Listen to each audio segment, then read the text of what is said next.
No matter which route you're sailing on with DFDS today, all the wildlife we're going to be talking about in this video can be seen throughout all of the DFDS routes. So please do head out on deck and see what animals you can spot. Whales and dolphins, or cetaceans, are marine mammals.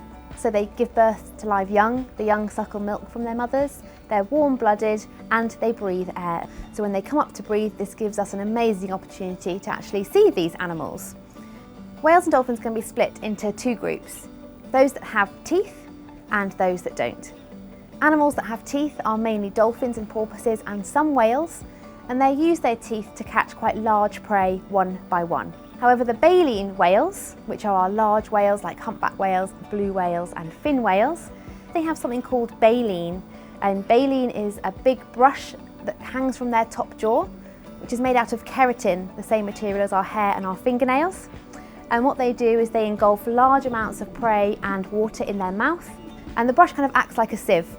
And once the whale's squeezed all the water out of their mouth, they run their tongue along the baleen and swallow all the food. So in terms of the baleen whales that we can spot, the most common is the minke whale, and we especially see a peak minke whale sightings in August-September time. Minke whales can grow up to about 10 metres long. They have these beautiful white stripes on their pectoral fins, on their arms, and they're used for herding up prey. Just a couple of years ago, one of the crew on the Dover-Dunkirk route saw a breaching humpback whale out of the bridge windows. They're beautiful animals, famous for their acrobatics. They're also famous for their amazing songs that they sing, which can last up to 4 hours. We've even been lucky enough to spot killer whales. And killer whales are actually the largest species of dolphin. They're not a whale because they have teeth. In 2018, we did see a single killer whale on the Newcastle to Amsterdam route, but killer whales can especially be seen all throughout the North Sea and even slightly into the Baltic as well. The harbour porpoise is quite a small animal, about 1.7 metres long. You'll see a very small equilateral triangle-shaped dorsal fin, that's the fin on their back, sort of rolling through the water. And because they're so small, you only really get to see them in really calm seas. So if you look out the window today and the sea looks like a mirror, that is the best time to watch for harbour porpoise. And around the UK, we actually get the largest bottlenose dolphins in the world, growing up to an impressive 4 metres long. So they don't breathe out of their mouth, they breathe through their blowhole, which is on top of their head, and that helps them to breathe really quickly and efficiently as they're rolling through the water.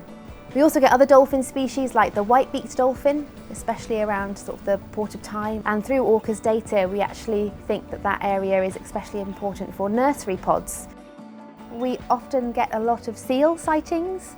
There's 2 different species of seals that we could see, the common seal, which looks more like a cat, and the grey seal, which looks more like a dog. So there's a huge variety of different bird life that we could see from the ferry as well, so make sure you look into the sky.